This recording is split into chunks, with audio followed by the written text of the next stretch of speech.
ma'am. So, asa gini ang problema? So, si sir, wato siya itulo niya dito sa division. Trabaho man na ninyo, kay inyo nga man na administrative work. So, kaya kat ako ang DepEd order about sa titling. Ang work sa legal department and the SDS and the ASDS is to assist the school principal. So, in short, we are here to assist you. Therefore, ang problem, who will do the legwork? Kaluoy po ni principal, hindi tayo rabol. Uy, ginuo ko. Ning hangyo ing tawon. May nabi napato din ni hangyo.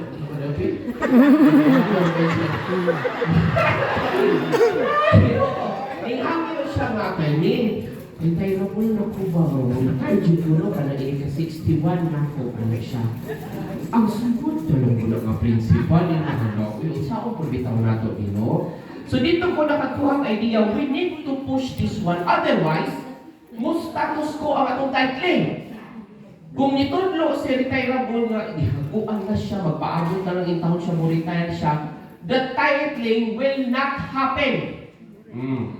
Diba? So that's why gipush ang Operation Titulo, and now sigurado, in order to emphasize with you guys, it cannot wait for the next principal. It cannot. Why? First reason, before we go to sa mga cases, kagata ko actual case, but I will not mention what school. Nag-file ang mga years to recover that school. Wao nila. Ilahin man yung anong naan yung mga kaso ng mga school sites. Sa unang panahon, ang mga yuta, wala pa na balor. Wala pa na balor, kaya itong mga ancestors, mga lulo, o mga iyaan, yutaan mo na sila. Di ba? Kanya bayaran o kanang manos, tinapa, then o basta umaron na na yung 1 hectare, imo na na. Anak man. In fact, ang akong lolo sa Jose Pad Santos, basta imuha ng matikad, kung 10 ka hektar ka imong matikad, imo na na. O, wala pa may usos ko na matitulo-titulo. Pikado ni mo na, o karon ni mo, tamdan ba ni mo mga kahoy, mga lawaan, mga tugas, imuha na na.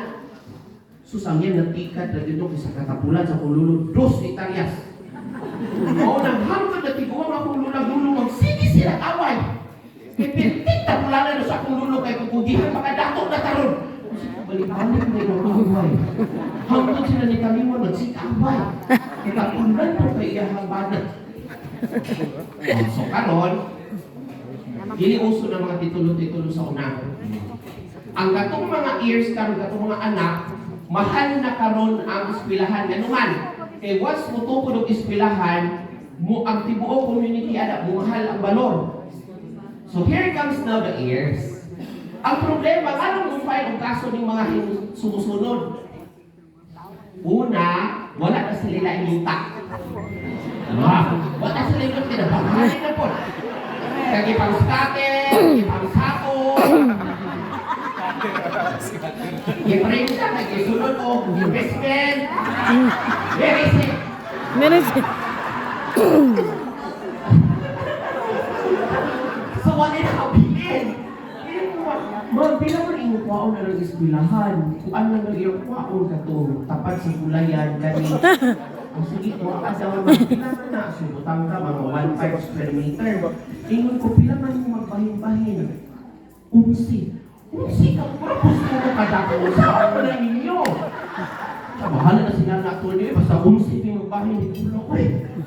Ay na naman ka, so meaning to say, nahurot na nila o baligya, prenda, and all. Baon ang kwaon, titeon, pati ng gamay na luna sa school. Wala na ito posisyon eh. So mo, file o kaso. Pag file o kaso, ni-demand sila to recover ownership and possession. Kaysa ilaha man nakatitulo ang yuta. Higit yan sa imong bana. Pero kung wala mo'y papel, kung sa iyo gigumtan, pagigugma, yaman.